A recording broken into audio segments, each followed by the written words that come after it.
New question, the member from Lambton-Kent-Middlesex.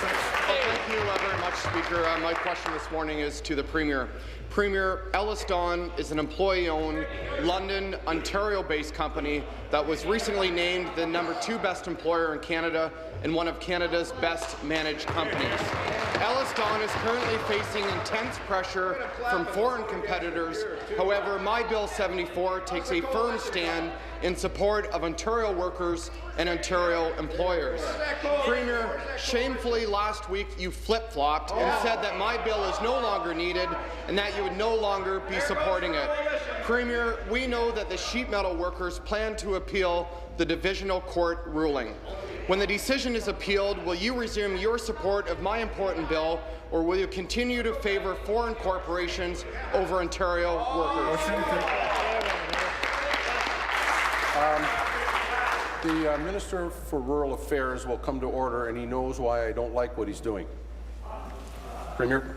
Very much, Mr. Speaker. So I welcome the folks into the gallery today from EllisDon, and I think we've been very clear that we believe that a level playing field is what should be in place, which is why we express support for the bill in the first place, Mr. Speaker.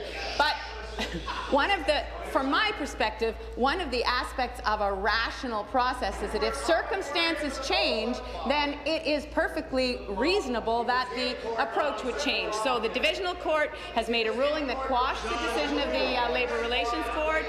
In other words, the company can continue to operate as it was prior to the Labour Relations Board case, Mr. Speaker. So the circumstances change. The Ministry of Labour lawyers have advised us that this ruling achieves exactly what the outcome was that was being sought by Bill 74, Mr. Speaker. So our situation is that our position is that the bill is no longer needed.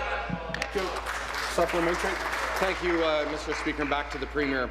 Last week, your government bowed to union pressure and announced you would no longer support my bill, which will ensure fairness and competitiveness in Ontario's construction industry. As you have agreed in the past, Premier, it is unfair to expect EllisDon to live by one set of rules while foreign competitors undercut them, putting at risk thousands of good-paying jobs in this province. Both the Carpenters Union, representing 20,000 workers, and LiUNA, representing 75,000 workers, have agreed and support my bill, Premier. Bill 74 will maintain the status quo for EllisDon and settle this issue once and for all, but your colleague, Pat Dillon, has asked you to oppose it, and clearly, Premier, you have listened.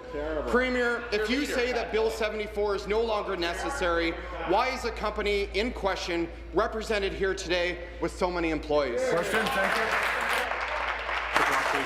Be seated, please. Be seated, please. Thank you. Premier. Minister of Labour. Very much, Speaker, and I do want to welcome the hardworking women and men from EllisDon that are here in the House. Thank you very much for coming to your legislature.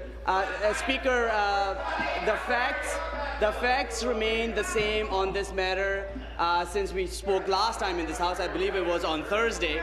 As everyone knows, that the Divisional Court, the Ontario Divisional Court, rendered a decision on Friday, September the 27th, and in that decision, the court quashed the decision that was rendered before by the Ontario Labour Relations Board, which means, Speaker, in effect, that the status quo in the province of Ontario, which is the subject of the Bill 74, remains the same. There is status quo now. We've been advised by the Ministry of Labour that, in essence, there is no need anymore for the Bill 74. However, Speaker, there is a period to appeal, and the deadline is October the 15th by 4 p.m. We should wait for that timeline. Thank you.